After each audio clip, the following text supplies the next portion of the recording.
speaker is Grand Captain of Denny. Mr. Speaker, His Honour, Lieutenant Governor, members of the Grand Council, members of the Opposition, ladies and gentlemen. It is indeed a great pleasure for me to once again speak to the assembled here concerning the importance of treaty keeping. I think what Premier Savage has outlined in saying that we have worked hard and diligently for attaining self-governance of Mi'kmaq people is true to a certain extent. Unfortunately, if you look at each and every reserve right across the province of Nova Scotia, you will know that the majority of us still do not have people employed in the forestry level that we would like to have. We have not utilized the waters in the province, fishing. We do not have enough of our people. The stereotyping of Mi'kmaqs as lazy Indians is still with us in 1996. Ladies and gentlemen, let me tell you that we, the Mi'kmaq people of Nova Scotia, and of each and every reserve, want jobs just as badly as every other town and municipality in these provinces. We have to ask for your assistance in trying to deter what the federal government is trying to do. I am very happy to have heard Premier Savage say that they do recognize the fiduciary responsibility of the federal government.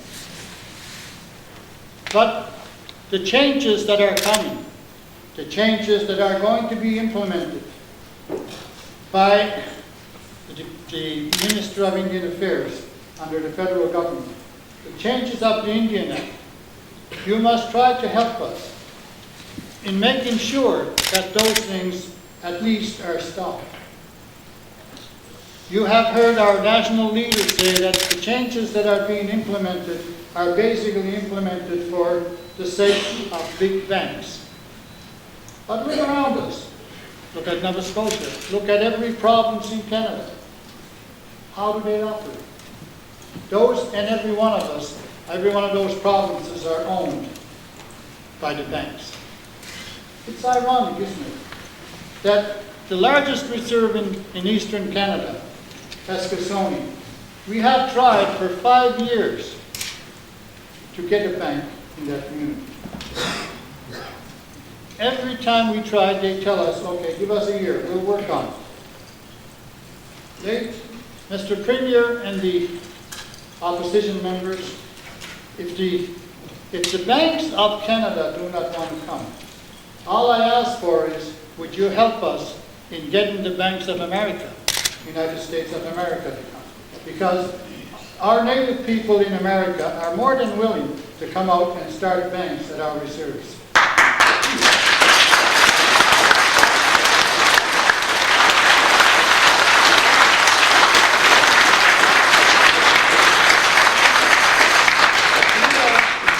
Indeed, some of us are very tired, getting old, getting gray, getting everything else.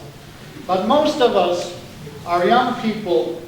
We appreciate the fact that the province had, in the past, started a Grand Chief Donald Marshall Award, which today, to me, celebrates the heart of Mi'kmaqism when they give to older people the recognition that they so deserve, especially in today's ceremonies. And I don't want to take this away from Mr. Woodrow, because he is going to be making the presentation, I am told.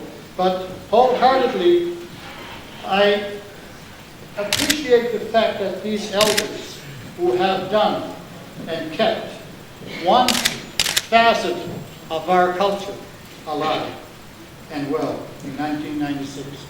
I think it's an indication that regardless of the turmoils, regardless of the battles, regardless of where we have been, we are still going ahead. And we are going ahead with the help of our elders and with the help of our young youth. I appreciate the fact that one youth next year will be given the honor in Noel Doucette's memorial.